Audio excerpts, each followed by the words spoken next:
François Ruffin, quand on fait un film sur un sujet politique qui est capable de faire rire et de faire pleurer, est-ce qu'on n'a pas fait là son meilleur film?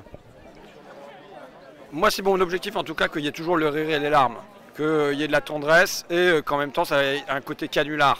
Voilà, de faire basculer le spectateur d'un pied sur l'autre, et même parfois avec une douche écossaise. C'était déjà le cas dans Merci Patron. Et moi, c'est comment pas ennuyer le spectateur, même sur des sujets qui sont des sujets, oui, sur les femmes qui galèrent et ainsi de suite.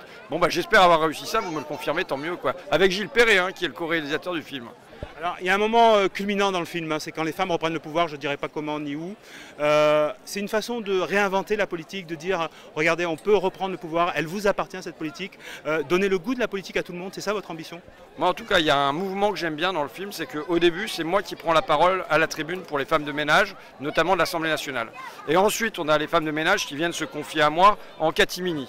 Et enfin, elles vont dans l'espace public pour porter la parole. Et elles vont même jusqu'à l'Assemblée. Et donc là, il y a un mouvement qui est un mouvement de libération de la parole. Et je dirais que moi, ce que j'espère, c'est ce que je réussis là, ce qu'on réussit avec quelques agents d'entretien, on le réussisse demain avec tous les gens du pays, quoi.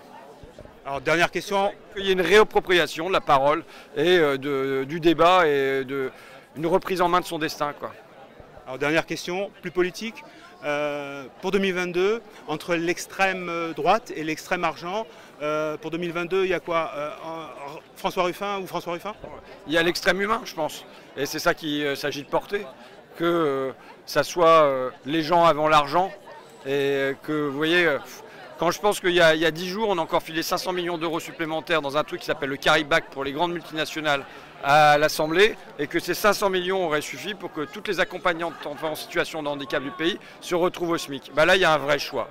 Est-ce qu'on donne à Total ou est-ce qu'on donne à ces femmes? Bon, pour l'instant, Macron il fait le choix de donner plutôt à Total. Bah, j'espère que demain, il y aura des gouvernements qui feront le choix de venir sortir de leur galère ces salariés.